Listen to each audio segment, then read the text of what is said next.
और ढेला उठाकर जैसे ही आपने उससे इस्तिंजा करने का इरादा किया, उस ढेले से अंदर से खुशबू आ रही थी। कसम खुदा कि आपने इस्तिंजे को रोक दिया, उस ढेले को अपने हाथ में लिया और लेने के बाद में सोचने लगे, यार इस ढेले के अंदर इतनी अच्छी खुशबू आ रही है, आखिरकार इसमें इतनी खुशबू आई कहाँ से, आखिरकार इतनी उम्दा इसमें खुशबू आई कहाँ से। बारगाह मौला में हाथों को उठाया, अर्ज करते हुए परवरदिगार आलम इस ढेले को कुव्वत गोयाई अता फरमा, बोलने की ताकत अता फरमा। इधर हजरत शेख सादी ने दुआ के लिए हाथों उठाया। अब जैसे ही दुआ के लिए हाथों को उठाया, अभी हाथ नीचे नहीं आए थे, अल्लाह रब्बुल इज्जत ने हजरत शेख सादी की दुआ को अपनी बारगाह में कबूल फरमा लिया। अब ढेले ने बोलना शुरू कर दिया, मिट्टी का ढेला बोल रहा है अल्लाहू अकबर। हजरत शेख सादी ने कहा, जरा बता तो सही, आखिरकार तेरे अंदर खुशबू कहां से आई, आखिरकार तेरे अंदर इतनी अच्छी खुशबू कहां से आई। अब ढेले का जवाब सुनो, जरा जिन के सुभान अल्लाह बोलो, बताता है बोलो सुभान अल्लाह।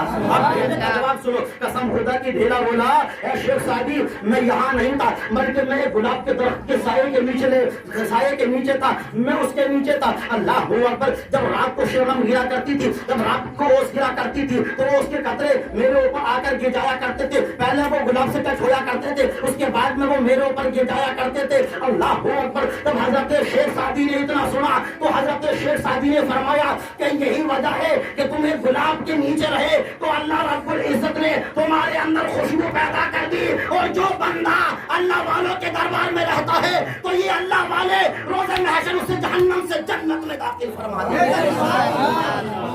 इनसे मुंसलिक रहने का तरीका है, ये इनसे वाबस्ता रहने का तरीका है, ये इनकी खिदमत करने का तरीका है। अल्लाहू अकबर। आपने बता दिया कि निस्बत थी ढेले को, गुलाब के पेड़ से निस्बत थी, उसके पास में उसके नीचे रहकर जब एक गुलाब के नीचे एक ढेले को यार खुशबू मिल सकती है, तो यार जो जिंदगी हम वक्त इन अल्लाह वालों की कदमों में गुजारता हो, हम वक्त इन अल्लाह वालों से मोहब्बत करता हो, हम वक्त इनकी मोहब्बत में जान देने के लिए तैयार रहता हो, हम वक्त इनकी खिदमत करने के लिए तैयार रहता हो, तो फिर उसकी अजमत का आलम क्या होगा, उसके तक़द्दुस का आलम क्या होगा, उसकी शान का आलम क्या होगा। उसकी शान का आलम यही होगा कि रोज़े महशर का दिन होगा, हम जहन्नम की जानिब जाएंगे तो ये अल्लाह वाले आएंगे और बारगाह मौला में दुआ करेंगे, मौला ये वो लोग हैं कि जिन्होंने हमारी मोहब्बत में अपनी जिंदगी को गुजारा, लिहाजा ये जहन्नम के हकदार नहीं है, जन्नत के हकदार,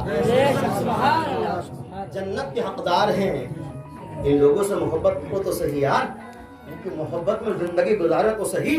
इन लोगों की जब मोहब्बत बंदा करता है और जब अपना सब कुछ कुर्बान कर देता है तो अल्लाह रब्बुल इज्जत इसका सीला ये देता है कि ऐ मेरे बंदो, तुम अल्लाह वाला मेरी बारगाह में अपने सर को झुका दो। और जो बंदा अपने सर को रब की बारगाह में झुका देता है, अल्लाह रब्बुल इज्जत सारी कायनात को उसके कदमों में झुका दिया, सुभान अल्लाह, उसके कदमों में सारी कायनात को झुका दिया करता है। ये अल्लाह वालों की शान है और अल्लाह वालों की शान यही नहीं रुक जाती है। और आगे बढ़ते हैं, जरा जी लगा के बोलो सुभान अल्लाह, और बचल के बोलो सुभान अल्लाह। लखनऊ की सरजमीन इसलिए बता रहा हूँ कि अल्लाह वालों की महफिल है।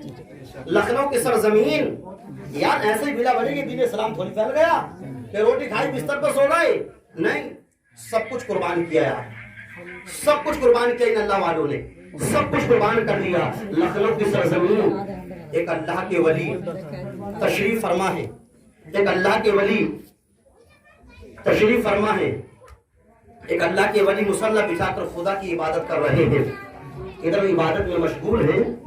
उधर से एक पंडित का गुजर हुआ, जब पंडित का गुजर हुआ, पंडित ने देखा कि अल्लाह वाले हैं, सर को सजदे में रख के खुदा की इबादत कर रहे हैं। पंडित ने अपने कदमों को वहीं पर रोक दिया और कदमों को रोक कर बोला, मौलाना साहब एक बात तो बताओ, मैंने सुना है कि जहाँ पर तुम्हारे प्यारे महबूब का जिक्र होता है तो वो तुम्हारे प्यारे महबूब वहाँ पे तशरीफ लाते हैं। तो हजरत शामिया ने कहा कि हाँ, वो अल्लाह वाले बोले कि हाँ, हमारा ये अकीदा है कि अगर हमारे नबी का जिक्र एक जगह हो तब भी हमारे नबी तशरीफ लाते हैं, और अगर हमारे नबी का जिक्र 100 जगह हो तब भी आमना के लाल तशरीफ लाते हैं, तशरीफ लाते हैं। तो इंशाअल्लाह हमारा अकीदा है कि इस महफिल में अगर आमना के लाल जरूर तशरीफ लाएंगे, अगर वो तशरीफ न लाएंगे तो कम से कम उनकी समातें वहां तक तो पहुंच जाएंगी और अपनी कब्र में बैठकर आमना के लाल हमारे इस जलसे को सुन रहे होंगे। इधर आमना के लाल जलसे को सुनेंगे और इधर आमना के लाल मुस्कुराएंगे। अगर आमना के लाल मुस्कुरा गए तो हमारी दुनिया भी सलामत, आखिरत भी सलामत,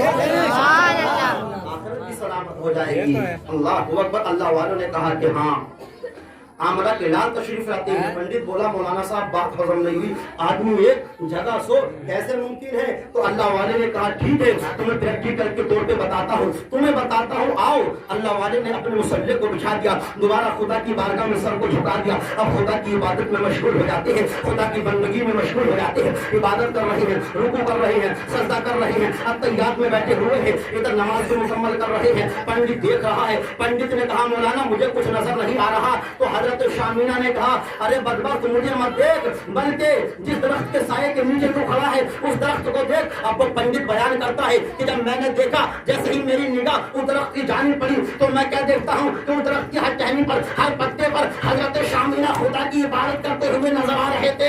कदमों में गिरा और कदमों में गिर कर बोला हुजूर अब देर ना करो, कलमा पढ़ा के दीन इस्लाम में दाखिल कर दो। इधर कलमा पढ़ता जा रहा था और ये कहता जा रहा था कि अब लखनऊ में रहने वाले शामीना का ये आलम है, मदीने में रहने वाले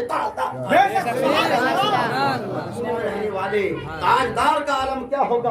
कसम खुदा की दर कलमा पढ़ता जा रहा था और ये कहता जा रहा था कि जब उनके गुलामियों के गुलाम का ये आलम है तो आका की शान का आलम क्या होगा? मोहम्मद रसूलुल्लाह की शान का आलम क्या होगा? कलमा पढ़ा, दीन इस्लाम में दाखिल हुआ और कलमा पढ़ता जा रहा था। पूरी बस्ती से मुखातब होकर कह रहा था कि आज मैंने जान लिया कि बेशक वो रसूल जब 100 जगह आ सकते हैं तो वो रसूल अपनी गुनाहगार उम्मत की मग़फ़िरत भी फरमा सकते हैं।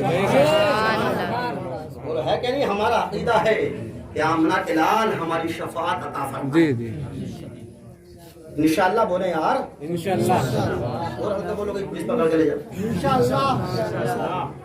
इंशाअल्लाह हमारा ये मानना है अहले सुन्नत वल जमात का कि आमना के लाल हमारी शफ़ाअत कराएंगे। या अगर राय के दाने के बराबर भी अगर हमारे अंदर दिल में ईमान है तो हम अपनी सजा काटने के बाद में जन्नत में दाखिल होंगे।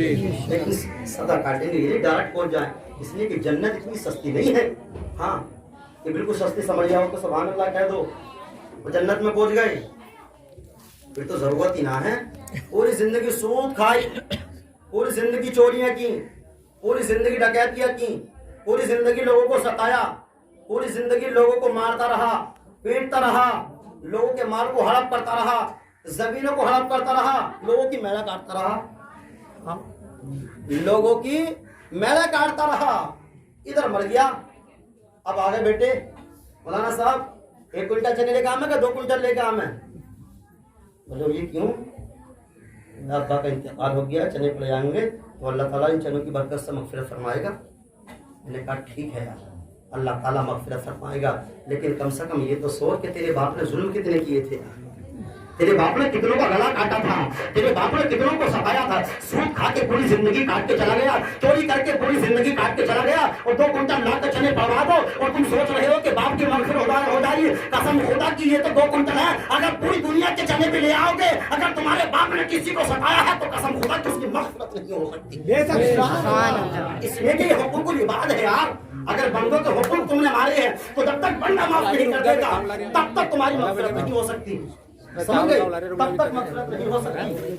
ये बंदे के हुकूक है। पूरी जिंदगी अय्याशा करते हुए गुजर गई, पूरी जिंदगी मक्कारियां करते हुए गुजर गई, लेकिन तमन्ना फिर भी यही है कि यार मग़फ़िरत होगी, लेकिन मेरे भाई उसकी होगी कि दिल में, जिसके दिल में रसूल पाक की मोहब्बत होगी और जिसके दिल में रसूल पाक की मोहब्बत होगी, कभी किसी को सताएगा नहीं, कभी गालियां नहीं देगा, कभी चोरियां नहीं करेगा, कभी मक्कारियां नहीं करेगा, कभी अय्याशी नहीं करेगा, कभी ज़िनाकारियां नहीं करेगा, बल्कि वो यही कहेगा क्या लोगों अल्लाह ने जिंदगी अता की है तो जिंदगी इस आलम में गुजारो कि तुम्हारा सर झुके मौला की बारगाह में, दिल झुके मुस्तफा की बारगाह में। झुकेगा सर रब की बारगाह में, तब दिल झुकेगा।